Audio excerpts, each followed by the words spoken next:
자, 에스더기입니다. 에스더기. 에스더는 유대인 여성의 이름이죠. 구약 성경에서, 성경 전체에서 여성이 주인공으로 등장하는 책이 2개 있는데 그 중에 하나가 에스더기입니다. 하나는 룻기지요. 룻기 헷갈리는 분은 없겠죠. 롯이 있고 룻이 있습니다. 롯은 남성이고 룻은 여성입니다. 자, 에스더기. 여성이 주인공이고 여성 이름이 책 제목으로 기록되어 있습니다. 에스더기를 읽으실 때는 4명의 여기 읽다 보니까 빅다나와 데레스와 막 헷갈리죠. 에스더기를 읽으실 때는 4명의 등장 인물만 알면 됩니다. 첫째는 주인공 에스더. 에스더는 잘 알죠. 그리고 그의 남편 2절에 있는 대로 페르시아 왕 아하수에로. 페르시아 왕, 고대 페르시아 왕입니다. 자, 그리고 유대인 모르드게, 그의 원수 하만. 이렇게 4명만 알면은 에스더기 전체 스토리를 파악할 수 있습니다. 페르시아 왕, 지금은 이란이라고 바꿨는데 이란이라고 바꾼 지도 그렇게 오래되지 않았습니다. 예전에는 페르시아였습니다. 페르시아 왕 아하수에로는 세계 역사에서는 크세르크세스 1세로 알려져 있습니다. 그때에 그의 시대에 고대 페르시아와 그리스의 큰 전쟁이 있었습니다. 세상 역사, 유명한 역사가 헤로도투스는 그 고대 그리스와 페르시아의 전쟁에 대해서 크게 다룹니다. 그래서 이 시대의 그리스와 페르시아에 대해서 관심 있게 보면은 그 전쟁을 다루는 거예요, 사람들이. 그게 이제 페르시아의 역사죠. 그런데 오늘 성경 하나님의 말씀 에스더기에서는 그 전쟁에 관심 없습니다.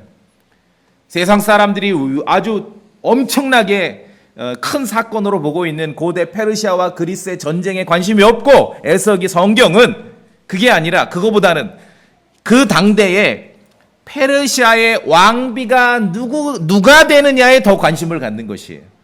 아하수에로 왕의 부인이 누가 되느냐, 재혼을 하게 되는데 이 부인이 누가 되느냐가 더 성경의 관심사입니다. 그래서 우리가 성경을 부지런히 읽어야 되는 이유는 같은 사건과 같은 일을 보더라도 세상 사람들이 바라보는 강조점과 하나님의 말씀이 기술하는 강조점은 전혀 다를 수 있다는 것이죠. 그렇기 때문에 성경을 부지런히 읽어야 됩니다.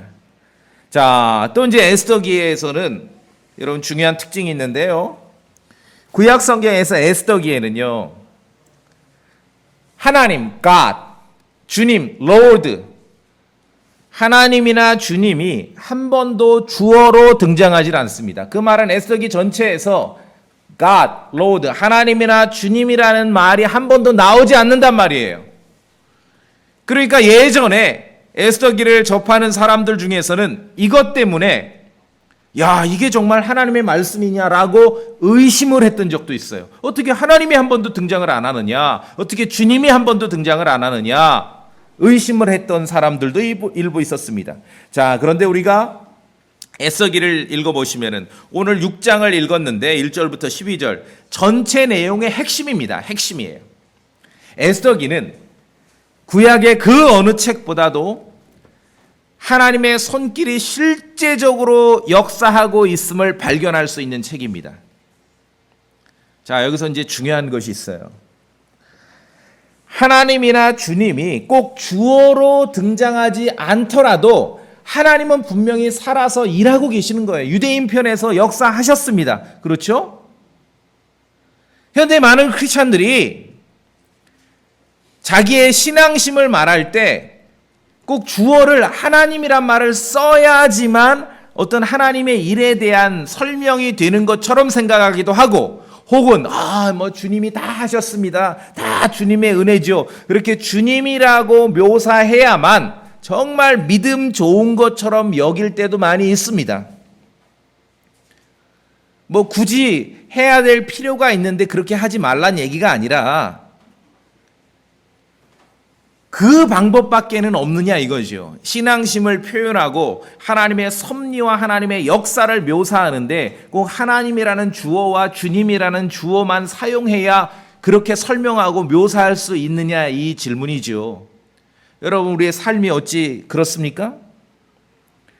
우리는 주님을 직접적으로 볼 수도 없고 주님의 음성을 직접적으로 들을 수도 없지만 구원받은 이후에 성도로서 성경을 믿으면서 믿음으로 살아가는 그런 일상의 삶을 통해서 여러분의 하나님의 손길을 경험하게 되고 하나님의 섭리를 알게 되고 하나님께서 역사하심을 배워가게 되는 것이죠.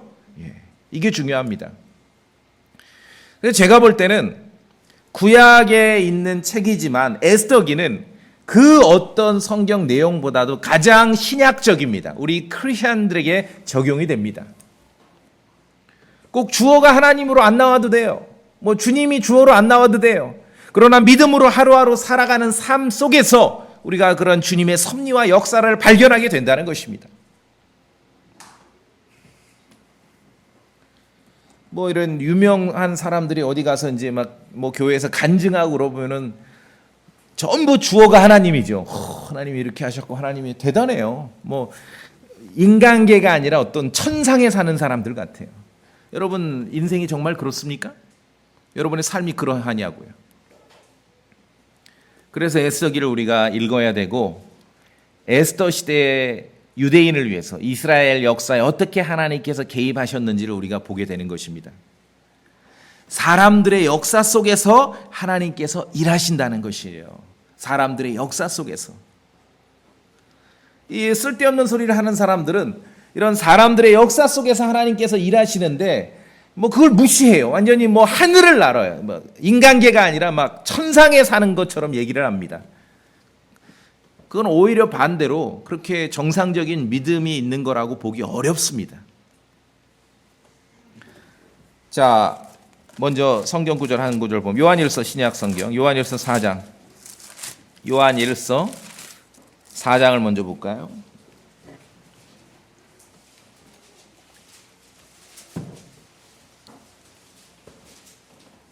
(4장의 20절입니다) 같이 읽어보겠습니다. 요한일서 4장 20절 시작. 어떤 사람이 나는 하나님을 사랑하노라 하고 자기 형제를 미워하면 그는 거짓말하는 자니 자기가 본 자기 형제를 사랑하지 아니하는 자가 어찌 자기가 보지 못한 하나님을 사랑할 수 있으리요? 여러분 이해하시겠죠? 뭐 찬양하면서 찬양과 경배 같은 데 가서 뭐 주님 사랑합니다. 예수님 사랑합니다. 지금 요한일서 4장 20절 방금 읽은 말씀에 그런 쓸데없는 소리 하지 말고 네 눈앞에 있는 크리스찬들 예수 그리스도께 속한 사람들이나 제대로 사랑하라는 거죠. 그게 믿음이에요. 하나님의 역사는 사람들 속에서 함께 이루어지는 것이에요. 여러분 이해하시겠습니까? 그거예요. 주님을 사랑하고 하나님을 사랑한다고 하면 말하지 말고 예수 그리스도께 속한 사람들을 사랑하라는 거죠. 이게 주님을 사랑하는 거예요. 눈앞에 형제들은 무시하면서 내가 뭐 주님을 위해 살겠습니다. 주님을 위해 복음을 전하게 4장 20절이 뭡니까? 그런 쓸데없는 짓 하지 말라는 거죠. 에스더기가 그래서 우리에게 중요합니다. 하나님께서 이 이스라엘의 역사에서 그들의 정말 가장 위기에 처했을 때 민족 박멸의 위기 요새 뭐 유행하는 말로 뭐라 그래 제노사이드 인종 청소의 위기에 당면했을 때 하나님께서 그들을 어떻게 건져내셨는지. 근데 에스더기를 읽어보면은 무대에 하나님은 등장도 안 하십니다. 출연도 안 하셔요. 그런데 그들을 살려내신 것입니다. 어떻게 사람들 속에서 인간 사회에서 하나님께서 하나님의 역사를 이루어 가시는지를 우리가 똑똑히 봐야 되는 것이에요. 하나님의 음성과 하나님의 인도를 받기 위해서 여전히 뭐 천사를 만나기를 원하고 현대에 그런 사람들도 있죠. 뭐 기적을 목격하기를 원하고 꿈을 통해 어떤 계시를 받기를 원하고 그렇죠. 막 꿈 얘기하니까 지난밤에 끔찍한 악몽을 꿨어요. 차를 타고 운전하고 어디 가는데 목적지가 있어요. 도착해야 될. 처음 가는 길이라서 내비게이션에 목적지를 넣는데 그 목적지 입력이 안 돼요. 무한 반복. 밤새도록 그러다 꿨어요. 악몽이죠. 꿈을 통해 뭔가 계시를 소망하고 로또 맞기를 바라고 하늘에서 음성을 들리기를 아니면 특이한 환상과 비전 보기를 원한다면은 오늘 말씀을 통해서 에스더기를 통해서 우리가 알 수 있는 정말 정확한 타이밍에 정확한 타이밍에 사람들의 역사 속에서 일하시는 하나님의 그 섭리와 하나님의 역사를 전혀 알아보지 못할 수도 있다는 것입니다. 사람들이 생각하는 방식과 하나님께서 실제로 일하시는 방식은 전혀 다릅니다. 말씀드렸듯이 에스더기에는 하나님께서 직접 등장하시지 않습니다. 하나님이나 주님이라는 주어가 한 번도 언급되지 않습니다. 그러나 그 어떤 책보다도 가장 하나님의 섭리를 잘 볼 수 있는 그런 책입니다. 신약 시대를 살아가는 우리 크리스찬들의 삶과 가장 맞닿아 있는 것이죠.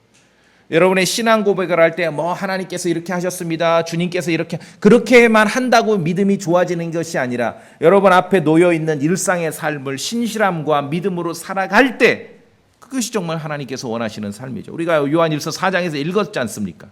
말로 하나님 사랑해요, 예수님 사랑해요.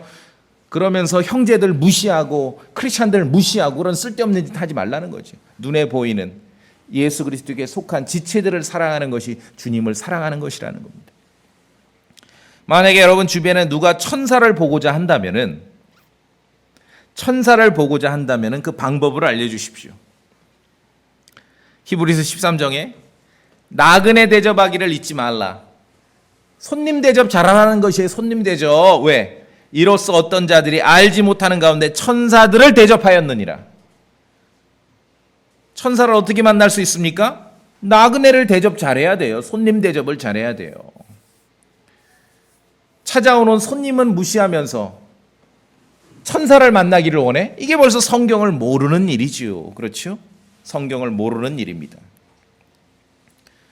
제가 어느 날 어떤 필요가 있습니다. 예를 들어 돈이 얼마만큼 필요해요. 내일까지. 정말 이게 답이 없어서 기도를 합니다. 그런데 내일 정해진 시간에 나에게 돈이 생겼습니다. 그럼 여러분 어떻게 하시겠습니까? 주님이 나에게 기도 응답을 했구나. 하나님께 감사해야죠. 그리고 땡입니까? 아니죠. 그 선물을 준 사람에게도 고마워해야죠. 그렇죠? 그게 믿음입니다. 믿음 좋다는 사람은 내가 기도해서 이렇게 선물이 왔으니까 하나님께 감사합니다. 그리고 끝이에요. 그러면 조용히 가서 요한일서 4장 20절을 읽어주시면 돼요.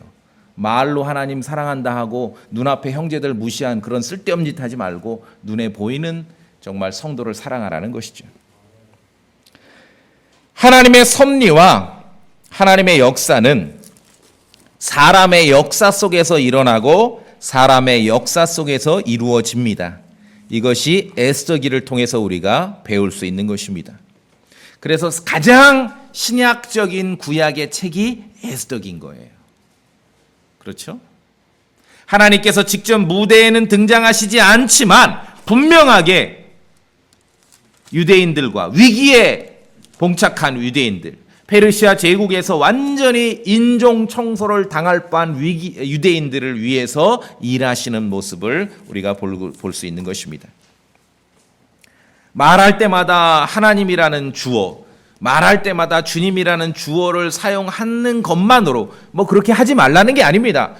그것만으로 믿음이 표현되는 건 아니라는 것이에요. 오히려 평범한 일상의 삶, 에스더기처럼 하나님께서 무대 전면에 등장하시진 않지만 평범한 일상의 삶을 하루하루 인내하면서 믿음으로 살아가는 것이 이것이 정말 제대로 된 믿음이고 하나님께서 일하시는 섭리와 역사를 발견할 수 있는 그러한 신앙의 길이라는 것입니다.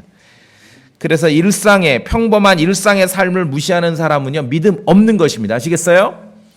성경에도 경고하지만 뭐 주님 오신다 그래가지고 뭐 보따리 싸가지고 어디 같이 모여가지고 뭐 그날만 기다리고 보따리 싸서 우리가 이렇게 주님 오실 날이 가까웠는데 세상 일에 접하면 되겠냐면서 보따리 싸가지고 다니면서 뭐 나는 전도만 하러 다니겠다. 이거는 믿음 없는 거예요. 믿음 없는 거예요. 하나님의 섭리와 역사는 그런 방식으로 나타나지 않습니다. 자, 오늘 이제 에스더기 6장 페르시아 얘기인데 옛날에 페르시아에 여러분 어떠세요? 페르시아 그럼 뭔지 모를 그런 뭔가 좀 아련한 뭐가 있죠. 페르시아와 관련한 뭐 이야기와 뭐 여러 가지 음악이라든지 굉장히 많아요. 그게 왜 그럴까 하면은요. 제 얘기 들으면은 이해가 돼요. 그 옛날 아주 오래전 페르시아 땅에는 하나님을 잘 믿는 왕들이 아주 많이 있었습니다. 이게 페르시아예요. 그래서 지금 이제 이란으로 바꿨는데 나라 이름을. 이란에도 크리스찬들이 많이 있거든요. 이란에도 예수님 믿는 사람들이 많아요. 그들은 자신들의 역사, 페르시아의 역사, 구약을 읽어가면서 굉장히 자부심을 가져요. 그래서 이 이란의 크리스찬들은 하나님을 잘 믿는 왕들이 많았던 시절의 페르시아 왕국에는 이름난 유대인들이 최고 실력자로 함께 했습니다. 그 중에는 다니엘이 있었고요. 그 중에는 에스더기에 나오는 모르드게가 있었고요. 또 이후에 출연하게 될 느헤미야가 있었고요. 그래서 그 옛날 페르시아 땅에는 하나님을 잘 믿는 왕들이 아주 많았습니다. 제 관심 있어서 찾아보니까 여전히 이란 땅에는 다니엘과 에스더의 무덤이 이렇게 공원으로 되어 있어요. 유명 관광지 아직도 있어요. 우리나라 왜 뭐 세종대왕 무덤 뭐 이런 왕릉 있듯이 이란은 다니엘 무덤하고 에스더 무덤이 이게 왕릉인 거예요. 자신들의 역사에 있어서. 자, 에스더기는 자, 이게 이제 역사, 이스라엘 역사에서 어느 정도, 어느 위치에 있는가? 에스더 시대는요, 예루살렘이 바벨론에 망하고 바벨론 시대 70년이 이제 끝났습니다. 바벨론 시대 70년이 끝나고 스룹바벨, 페르시아 왕 고레스 시절에 스룹바벨과 함께 약 5만 명 정도의 유대인들이 귀환을 해서 예루살렘 성전을 완공을 합니다. 그래서 우리가 그것은 이제 통상 스룹바벨 성전이다. 이건 바벨론 70년 이후에 있었던 일이죠. 스룹바벨 성전이 완공이 되고, 자, 완공이 되고 2차로 이제 귀환하는 것이 1차의 대표는 스룹바벨이었다면은 이제 2차로 귀환하는 대표는 에스라입니다. 에스라. 그런데 2차로 에스라가 귀환할 때까지 스룹바벨 성전이 예루살렘에 완공되고 2차로 에스라에 의해서 귀환이 일어날 때까지 요 사이에 요 시간 페르시아 땅에 남아있는 유대인들에게 어떤 일이 벌어졌는지를 우리에게 알려주는 것이 에스더기예요. 우리는 이 아주 긴 역사를 성경 몇 페이지로 그냥 단숨에 읽어냅니다. 그런데 들어보세요. 바벨론기 70년이 끝나고 1차 귀환, 스룹바벨 때 1차 귀환이 일어났는데 귀환해서 예루살렘으로 돌아와서 스룹바벨 성전이 완공되기까지도 20년 이상의 시간이 흘렀습니다. 오자마자 그냥 단숨에 뚝딱 하고 성전이 지어진 게 아닙니다. 20년 이상 시간이 흐른 거예요. 그리고 성전이 완공되고 두 번째 귀환, 에스라로 대표되는 두 번째 귀환이 있기까지는 시간이 또 얼마나 흐르냐면 한 60년 정도가 흐릅니다. 60년. 그 60년 동안에 페르시아 땅에 남아있는 유대인들에게 어떤 일이 있는지를 에스더기를 통해서 우리에게 보여주는 것이. 유다 왕국이 하나님의 말씀에 불순종해서 바벨론에 의해 망했죠. 그래서 다 잡혀가서 바벨론 땅에서 70년을 보내게 됩니다. 바벨론에 70년을 보내는데 70년이 끝나고 이제 순차적으로 귀환을 하는데 귀환을 해서 예루살렘에 다시 성전을 짓고 모든 것이 회복되기까지 그 70년의 시간보다 더 많은 시간이 소모됐다는 것입니다. 이게 구약의 역사예요. 70년 이후에 그 스토리를 우리는 성경 몇 페이지로 읽으니까 그냥 단숨에 뚝딱 일어난 거로 알아요. 사람들이 천만의 말씀. 하도 시간이 길어서 중간에 하나님께서 보실 때 무의미한 시간은 그냥 스킵하신 거, 넘어가신 거예요. 그러니까 이스라엘 역사가 바벨론에 망한 이후에 바벨론에서의 70년을 보냈는데 하나님의 말씀에 불순종한 대가가 어떤가 보세요. 그 70년 플러스 다시 성전을 건축하고 회복되기까지 이 바벨론 70년보다 더한 시간이 또 필요했다는 것입니다. 이게 이스라엘의 역사예요. 민족이든 개인이든 하나님의 말씀에 정말 불순종하고 하나님의 말씀에 역행으로 가게 되면 얼마나 그 결과가 끔찍한지를 알게 되는 것이. 이걸 보면서 제가 이제 우리 히스토리를 생각해 보면서, 자, 우리가 그 대한제국 이후에 이제 일제 강점기가 뭐 법적으로 36년이지만 거의 뭐 40년이죠. 40년. 40년이고 1945년 해방됐는데, 세계 식민지 역사를 보면은, 유대인의 역사를 봐도 40년을 그렇게 식민지로 살았으면은 그것을 회복하는데 그보다 더 많은 시간이 필요한 거예요. 그러니까 1945년 플러스 40년 해야 비로소 이제 진정한 우리의 역사가 시작되는 거예요. 45년에다 40년 플러스 몇 년? 85년. 1985년부터야 진정한 우리 역사가 시작되는 거지. 이스라엘 역사를 보니까 그래요. 자, 그래서 에스더기 사건이 역사의 어느 시점인지는 아시겠죠? 자, 이제 6장으로 다시 돌아오시면은 6장은 1절부터 재밌습니다. 그날 밤에, 어느 날 밤에 에스더의 남편 페르시아 왕 아하수에로가 잠을 잘 수 없었습니다. 그날따라 잠이 안 와요. 불면증이 온 거죠. 여러분, 잠은 자야 되겠는데 잠이 안 오면 어떻게 하세요? 스마트폰을 켜는 순간은 더 잠을 못 자겠죠? 그때는 책을 읽어야 돼요. 흥미진진한 소설책을 꺼내면 잠 못 자요. 좀 재미없는 책을 읽어야 잠을 자겠죠? 뭐 우리도 페르시아 왕도 같았던 것 같아요. 그래서 연대기 기록을 담은 책을 가져와라. 연대기 기록이 뭐냐면 우리로 치면은 왕조실록. 여러분 들어는 봤지만 읽어본 적은 없죠. 왜 안 읽을까 사람들이? 뭐 어렵기도 하고 뭐 읽어봐야 재미가 없으니까. 차라리 드라마를 한 편 보는 게 낫지. 왕조실록을 읽는데 그때 당대 자신이 아하수에로 왕이 몇 년 전에 자기가 했던 일을 기록한 부분을 읽은 거예요. 이거 우연으로밖에 설명하지 못합니다.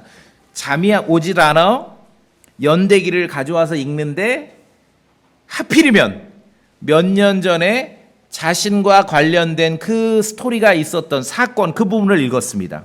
그 내용을 들어보니 그러니까 페르시아 왕쯤 되면은 독서도 직접 안 해요. 옆에서 읽어주는 거예요, 신하들이. 그 부분의 내용이 뭐냐면은 모르드게가 고위 공무원 중에 하나인 모르드게가 큰 공을 세웠습니다. 그 내용을 발견했습니다. 말하자면은 반란의 음모가 있었는데 모르드게가 그것을 알고서 왕에게 보고해서 공을 세웠습니다. 몇 년 전 사건인데 이 내용은 에스더기 2장에 기록되어 있습니다. 역사적 사건으로 에스더기 2장에 기록되어 있습니다. 이런 우연이 있습니까? 자, 그런데 왕이 물어요. 야, 엄청난 공을 세웠구나. 내가 왕이 죽을 뻔했는데 왕을 살렸으니까 그 일로, 그렇죠? 3절에 뭐라 그럽니까? 모르드게에게 말하자면 상을 줬느냐? 상을 줬느냐? 근데 신하들이 답변을 합니다. 아무 상도 주지 않았습니다. 이제 요 내용이 스토리입니다. 그러니까 왕이 그 누구 있느냐 밖에 모르드게에게 상을 줘야 되는데 이 명령을 수행할 수 있는 신하를 불러들여라. 그런데 딱 그때 누가 있었습니까? 하만이 있었어요. 하만이. 요 에스더기 6장은요 그냥 요대로 옮겨도 그냥 드라마입니다. 딱딱 들어맞죠? 앞뒤가? 드라마예요. 드라마. 딱 그때 하만이 있었습니다. 하만이 왜 있었습니까? 교수대를 하나 만들어 놓고 모르드게를 이제 자기가 목매달겠다, 사형시키겠다라고 왕에게 사인 받으려고 들어왔다가 모르드게에게 상을 주지 않은 이야기를 알고서는 왕이 하만을 시켜서 모르드게에게 상을 주는 그 내용인 것이죠. 그게 이제 에스더기 6장입니다. 자, 여기서 이제 우리가 생각해 볼 것은 6장 1절에 갑자기 그 밤에 왕이 잠을 잘 수 없었다. 왜 왕이 잠을 못 잤을까요? 낮잠을 많이 자서요? 자, 앞서 벌어진 사건들을 우리가 살펴보면은 6장에서 벌어진 이야기가 우리가 볼 때는 우연히 벌어졌지만, 아하, 제가 이제까지 말씀드린 대로 하나님의 섭리와 하나님의 역사가 바로 이런 식으로 이루어지는구나. 그것을 우리가 발견할 수 있습니다. 앞서 어떤 사건이 벌어졌는가? 유대인의 원수였던 하만이 왕국에 있는 모든 유대인들을 다 잡아 죽이라는 법을 만들어 공표했습니다. 이미 시행 날짜만 이제 남은 거예요. 그 법이 통과됐어요. 제노사이드, 완전히 유대인들을 다 인종 청소를 시키려고 하만이 계획을 한 것입니다. 만약에 이때 하만의 계획이 성사가 됐으면 이 이후에 에스라나 느헤미야 시대는 존재할 수 없는 것이죠. 어마어마한 사건이죠. 그런데 이 사실을 알게 된 에스더는 모르드게와 함께 다른 모든 유대인들과 함께 사흘 동안 금식을 합니다. 자, 앞으로 가셔서 에스더기 4장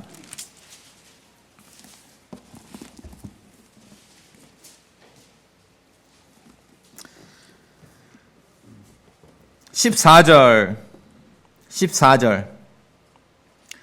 에스더기 4장 14절 같이 읽어보겠습니다. 시작. 이때 내가 전적으로 잠잠하면 유대인들은 다른 곳으로부터 해방과 구출을 받으려니와 너와 내 아버지 집은 멸망하리라. 네가 이와 같은 때를 위해 왕국에 들어갔는지 누가 알겠느냐 하니라. 자, 지금 이제 모르드게가 다 알았어요. 에스더가 알았습니다. 야, 하만이 법을 통과시켜서 완전히 페르시아 제국 내 전 유대인을 다 죽이려고 하는구나. 그랬을 때 모르드게가 말합니다. 이 일을 지금 이미 법이 통과됐기 때문에 이거를 막을 수 있는 사람은 한 사람밖에 없어요. 아하수에로 왕밖에 없어. 왜? 법이 통과됐기 때문에. 그런데 왕에게 이 사정을 하소연하고 뭔가 이야기할 수 있는 그 기회를 얻을 만한 사람은 에스더 왕비밖에 없거든요. 자, 그런데 이게 또 현실이 그렇게 녹록치 않은 게 페르시아 왕은 아주 희한한 나라일 수도 있습니다. 왕인데도, 자기 왕비인데도, 부인인데도 왕이 지시하지 않았는데 왕에게 왕 사무실로 들어오면은 다 죽게 돼 있어요. 왕비도 예외 없어. 희한한 나라죠?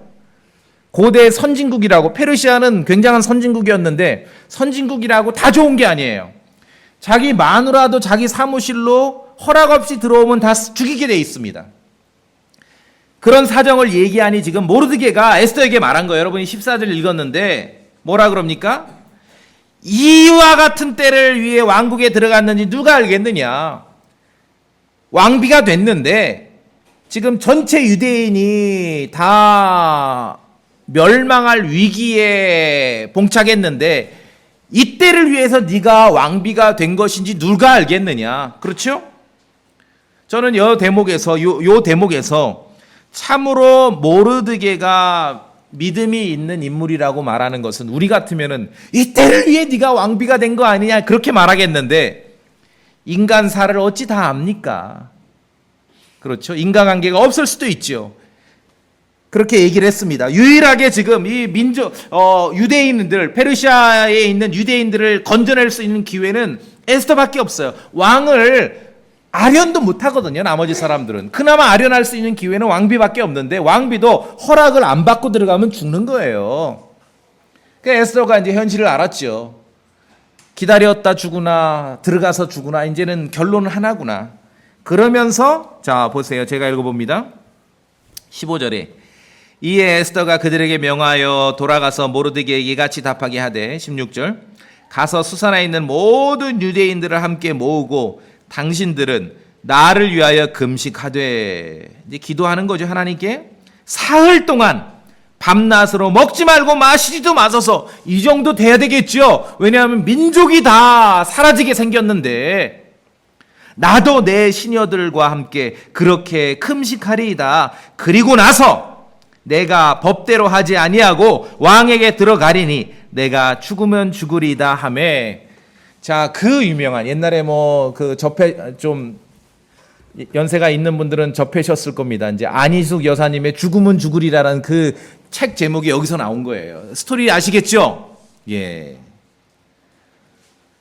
대단한 선진국인데 당대 페르시아 다 이제 법으로서 통치를 해요. 근데 희한한 법이 있어요. 왕의 부인도 함부로 들어오면 죽는 것이에요.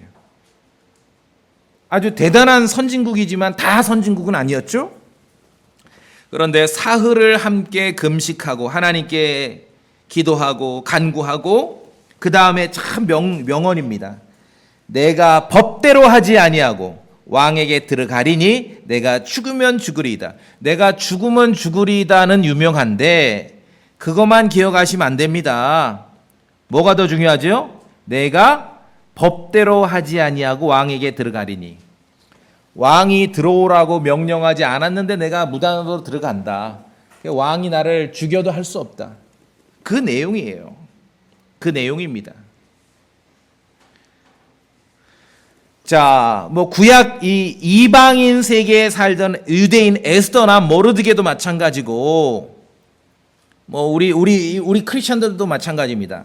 왕국의 법, 세상의 법을 어기면서 행동할 때는요, 목숨을 걸 때라는 것이에요. 함부로 그렇게 처신하면 안 됩니다. 그렇죠? 하나님의 말씀에 하나님께서 에스더가 살던 페르시아는 이방 제국 아닙니까? 유대인들은 바벨론에게 잡혀가서 바벨론이 망하고 지금 페르시아가 이어받았는데 계속 유대인들은 거기서 사는 거잖아요. 식민지에서. 그럼에도 불구하고 하나님의 역사는 그 이방인 제국 속에서 유대인들과 더불어 하나님의 일들을 이루어가는 거예요. 기본적인 세상 질서와 법률이 있다는 것이죠. 그런데 우리가 방금 에스더의 고백을 보았듯이 왕국의 법이나 세상의 법을 어기면서까지 뭔가를 행동하려 할 때, 크리스천도 마찬가지입니다. 그럴 때 목숨 걸고 하라는 것이에요. 목숨 걸고. 예전에 어디예요? 뭐 얘기하면 기억나실 거예요. 기억도 아련히 10년 됐나요? 20년 됐나요? 서울의 모 교회에서 어디 뭐 이라크인가 아프가니스탄으로 선교를 청년들을 보냈어요. 그때 그쪽 지역이 막 내란이 일어나서 가지 말라 했는데 죽으면 죽으리다 하고 갔어요. 그 사람들이. 앞에는 안 읽었죠? 법대로 하지 아니하고 위법이라는 건 모르고 그냥 죽으면 죽으리라 하고 갔는데 아니나 다를까 거기 잡혔잖아요. 한국 사람들이. 잡혔더니 그 다음엔 죽으면 죽으리라 하고 갔던 사람들이 잡히니까 어떤 일이 벌어졌습니까? 대한민국 정부를 향해서 왜 국민을 건져내지 않느냐 난리 났었잖아요. 한번. 기억나십니까? 한 20년 됐습니까? 죽으면 죽으리다도 좋아요. 마땅한 신앙 고백이죠. 그런데 지금 문맥을 알아야죠. 에스더가 뭐라 그랬습니까? 내가 법대로 하지 아니하고 왕국의 법을 어기고 내가 어떤 행동을 했을 때는 목숨을 걸어야 되는 것이에요. 그런 각오 없으면은 법 잘 지키며 살라는 거죠. 자, 그래서 에스더와 모르드게와 온 유대인이 사흘 밤낮을 금식하며 하나님께 구했습니다. 그랬더니 어떤 일이 벌어졌습니까?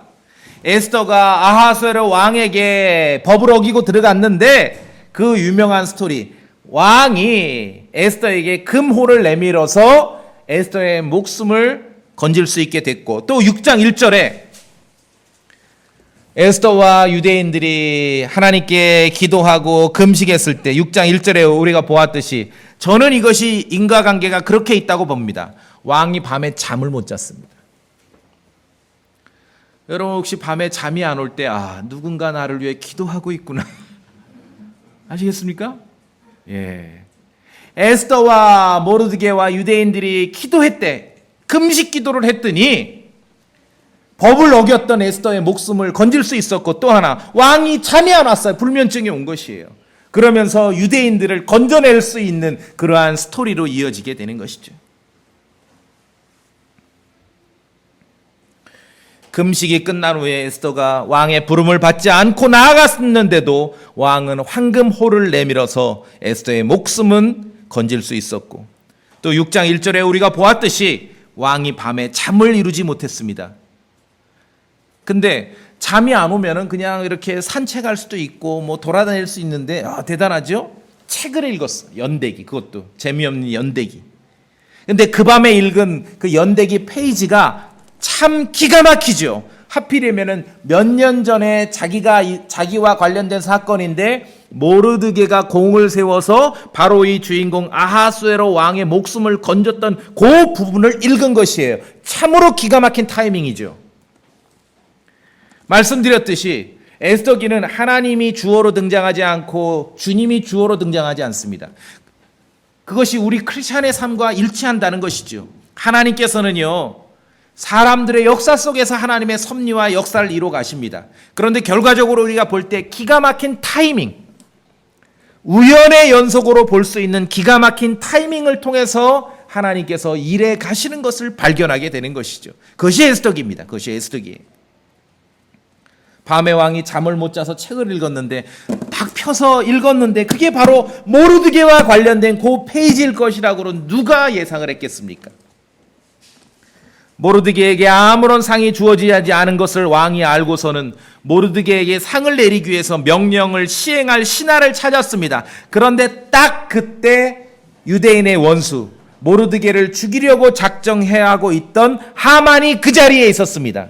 참으로 기가 막힌 타이밍이죠. 이걸 드라마로 만들면 이 장면에서 내일 계속 이렇게 될 거예요. 그렇죠? 기가 막힌 타이밍이에요. 그러니까 하나님께서 어떻게 일하시는 걸 보셔야 돼요.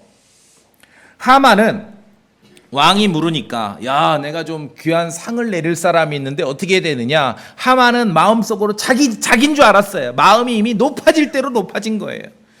모르드게를 매달 교수대를 만들었는데 그 높이까지만큼, 교수대 높이까지만큼 하만의 마음은 이미 높아졌습니다. 그러니까 자기 자신인 줄 알고 그냥 최대치로 묘사를 했지요. 그랬더니 왕이 뭐라 그럽니까? 네가 방금 한 말 그대로 가서 모르드게에게 행하라. 모르드게에게. 결국 하만은 자신이 내뱉은 말 그대로 모르드게에게 실행을 해야만 했습니다. 10절을 다시 보시면은 왕이 하만에게 이르되 내가 말한 대로 속히 그렇게 하고 하나도 빠진 것이 없게 하라. 정말 굉장히 아주 정말 드라마 같은 그러한 장면이죠. 모르드게를 죽이려고 왕에게 왔던 하만은 오히려 모르드게를 살릴 뿐만 아니라 가장 큰 영예를 주게 된 것입니다. 말씀드렸듯이 만약에 이 대목에서 하만이 먼저 결제를 받아서 모르드게가 죽었다면은 이후의 역사에서 에스라나 느헤미야는 존재할 수 없는 것이죠. 왜냐하면 이때 아직 에스라와 느헤미야는 페르시아에 살고 있었지 않습니까? 그러니까 에스더기를 보면서 에스더와 모르드게의 사건으로 목숨을 건진 유대인을 살필 수 있어야 됩니다. 그 중에는 에스라가 있었고 그 중에는 느헤미야도 있었다는 것이에요. 하나님의 사람들이 기도하고 금식했을 때 하나님께서는 무대에 직접적으로 출연하시지는 않았지만 한치의 오차도 없이 유대인을 위해서 일하고 계심을 우리에게 보여주고 있는 것입니다. 참으로 기가 막힌 타이밍이죠. 예. 이것이 바로 에스더기에서 일하시는 하나님의 방법이고 모습이라는 것이죠. 꼭 주어가 하나님이라고 나와야, 주어가 주님이라고만 나와야 하나님의 섭리가 있는 건 아니에요. 자, 이제 하만 얘기를 좀 더 하면은 왜 하만은 권력도 있으면서 제국에 있는 모든 유대인들을 다 죽이려고 했을까요? 제가 에스더기를 읽을 때 4명의 등장인물만 기억하시면 된다 그랬죠. 에스더와 그의 남편 아하수에로 왕, 그리고 유대인 모르드게와 그의 원수 하만. 개인적으로는 유대인 모르드게고 그의 원수 하만이지만 이 두 사람을 통해서 전체 민족의 역사를 우리가 엿볼 수 있는 것입니다. 하만이 제국 내에 있는 전체 유대인을 다 죽이려고 계획을 하고 법까지 통과시켰는데 그 시작은 어디에 있었냐면은, 잘 들으세요. 모르드게가 자기에게 인사하지 않는다고 해서 시작된 일입니다. 하만이 모르드게보다 직급이 좀 높거든요. 근데 인사를 안 해. 기분 나빠요. 모르드게에게 기분 나쁜 그 일로 인해서 하만은 모르드게 하나만 죽이는 것이 아니라 모르드게의 종족 유대인을 전체를 다 죽이려고 한 것이에요. 이 역사를 보더라도 이러한 웃지 못할 정말 이러한 일들이 개인의 사사로운 감정이 민족의 역사와 정말 시대의 역사를 뒤집어 엎어버리는 그러한 사건들이 종종 있습니다. 자, 우리 에스더기 3장으로 가볼까요?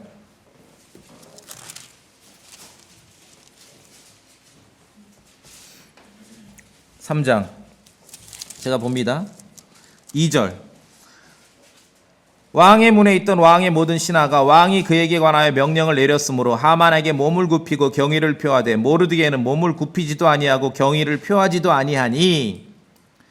자, 모르드게는 나이가 아주 많았습니다. 이때 바빌론이 예루살렘을 두 번째로 침공했을 때 잡혀온 사람이라 하고 그는 베냐민 지파 사람입니다. 그는 기스의 증손입니다. 이것이 이제 모르드게에 대해서 우리가 알 수 있는 건데, 어쨌든 시작은 페르시아의 이제 공무원이에요. 고위 공직자에 다. 그 페르시아는 굉장히 이 통합된 왕국이었죠. 유대인 모르드게가 있고 하만이 있는데 하만이 직급이 좀 높습니다. 근데 모르드게가 하만에게 인사를 잘 안 해요. 여기서 시작된 겁니다. 자, 5절 제가 5절 에스더기 3장 5절 같이 읽어보겠습니다. 3장 5절 시작. 하만이 모르드게가 몸을 굽히지도 아니하고 자기에게 경의를 표하지도 아니함을 보고 심히 진노하였더라. 야, 두 가지죠. 아니 좀 인사 좀 해주지 모르드게도. 그렇죠.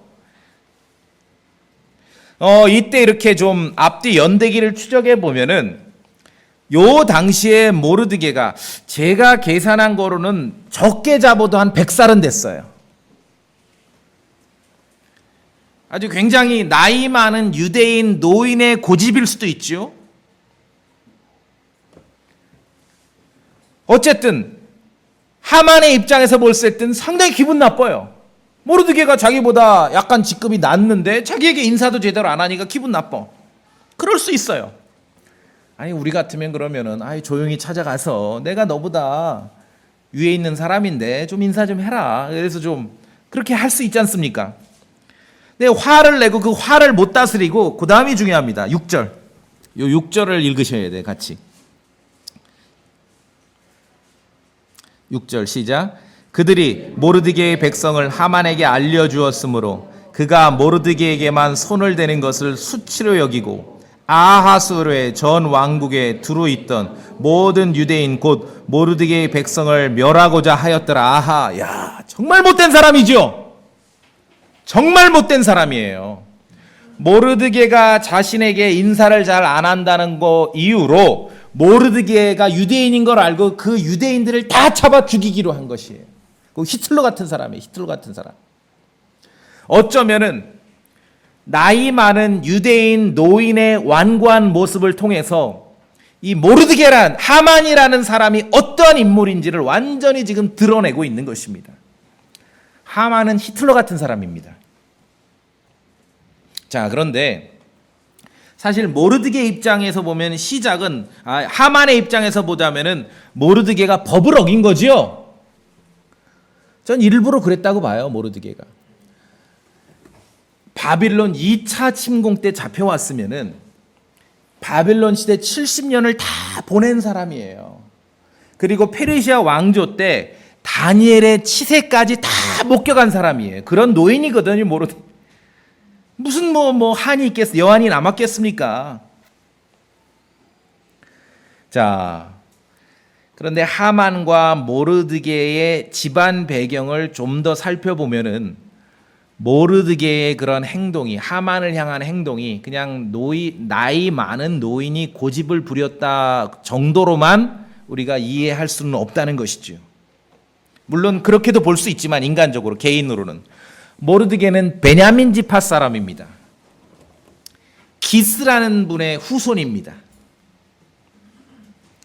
그런데 왕의 연대기를 읽었을 때 왜 모르드게에게 상이 주어지지 않았는가를 보면은요. 이제 여러분이 이제 에스더기를 좀 더 읽어보시면은 모반 사건이 있을 때 공은 모르드게가 세웠는데 나중에 성경을 보시면은 승진은 하만이 하는 것이에요. 그런데 하만은 그 배경이, 구약 성경은요, 그 사람의 배경이 중요합니다. 3장 1절 보세요. 아각 사람입니다. 아각 사람. 페르시아에 살지만 페르시아 사람이 아니라 아각 사람이에요. 3장 1절 아각 사람 보이십니까?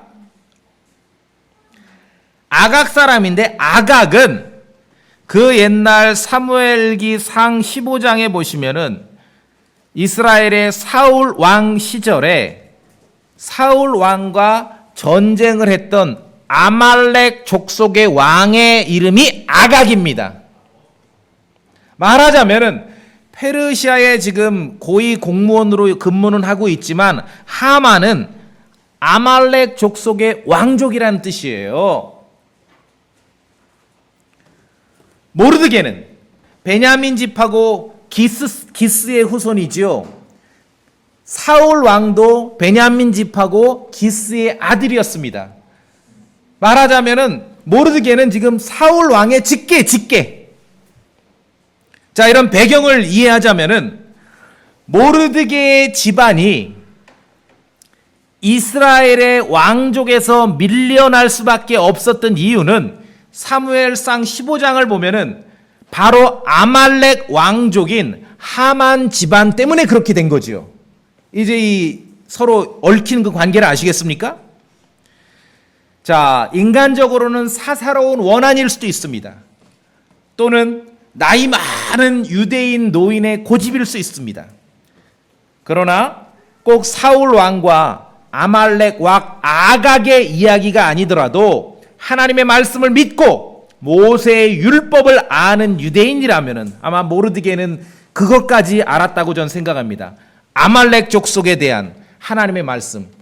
성경에는 아말렉을 이스라엘의 원수로 기록하고 있거든요. 우리 한번 보고 갈까요? 빨리 출애굽기 17장. 출애굽기 17장. 아말렉과의 악연은 모세 시대부터 내려오는 것이에요.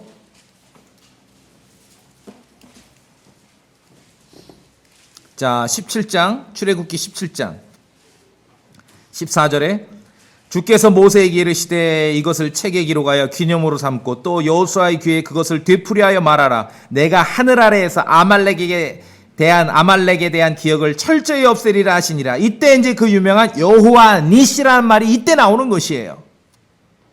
16절에 주께서 아말렉과 대대로 싸우시리라 주께서 맹세하셨도다. 물론 사사로운 입장에서는 모르드게의 어떤 나이 많은 유대인 노인으로서의 그러한 좀 과한 행동으로도 볼 수 있지만 하나님께서도 아말렉 족속과 싸우시겠다고 말씀하셨는데 난들 왜 그에게 굴복하겠느냐, 그렇죠? 예. 하만과 모르드게가 어떠한 사람이고 어떠한 집안의 배경이 있는 줄 안다면은 이 전체 스토리가 왜 인사 안 했다고 유대인 전체를 잡아 죽이려고 했던 그런 하만, 히틀러와 같은 사람이 나왔는지를 이해할 수 있게 되는 것입니다. 나이 많은 모르드게도 왕비 에스더도 세상 법을 어기면서까지 무엇인가 행동하기로 결정했을 때 그들은 자신들의 목숨을 내놓을 만큼 확신 가운데 있었다는 것입니다. 늙은 모르드게의 고집스러움이었을 수도 있지만 하만이 어떤 사람인지를 우리가 배경을 안다면은 이 모든 스토리가 물론 모르드게도 사람이고 에스더도 하만도 다 사람이기 때문에 개인의 그러한 어떤 정말 인간적인 실수와 오판도 있을 수 있습니다. 그러나 제가 서두에 말씀드렸죠. 하나님의 섭리와 하나님의 역사는 이런 사람들의 역사 속에서 이루어진다는 것입니다. 모르드게의 부족함 통해서, 에스더의 부족함 통해서, 그러나 그들 사람들의 역사 속에서 하나님의 섭리와 역사가 드러난다는 것이죠. 결국은 그래서 페르시아 왕국 내에 있는 전체 유대인의 씨를 말이려고 했던 아각 사람, 아말렉의 왕족의 후손이었던 하만의 계획은 성공하지 못하게 된 것이에요. 그래서 이후에 에스더가 있었기 때문에 에스라의 역사가 있고 느헤미야의 역사가 있고 말라기 시대까지 우리가 보게 되는 것입니다.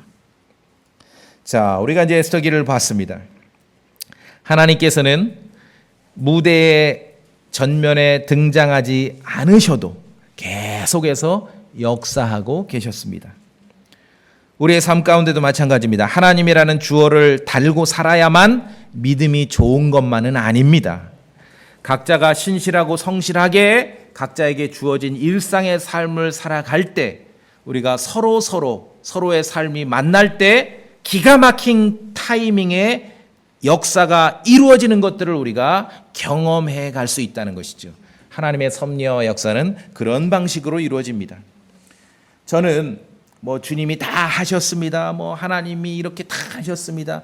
그렇게 막 너무너무 과하게 묘사하는 그런 간증보다는 아주 오래전 하나님을 잘 믿는 왕들이 많이 살았던 페르시아 왕국의 역사가 더 적극적으로 하나님의 섭리와 역사를 발견할 수 있는 그러한 시대였고 그러한 이야기라고 확신을 합니다. 각자에게 주어진 삶을 살아갔을 때 때로는 모르드게처럼 한편으로 보면은 사람의 어떤 실수고 고집스러움으로 발견될 수 있는 일도 물론 있지만 각자에게 주어진 삶을 신실하게 성실하게 살아갈 때 하나님의 섭리와 역사가 우리와 함께 하는 걸 우리가 보게 되는 거예요. 기가 막힌 타이밍을 통해서. 그것이야말로 저는 최고의 신앙생활이라고 확신합니다. 여러분도 그렇게 생각하시죠? 예, 다 같이 기도하시겠습니다. 다 같이 기도하시겠습니다. 다 같이 기도하시겠습니다. 다 같이 기도하시겠습니다.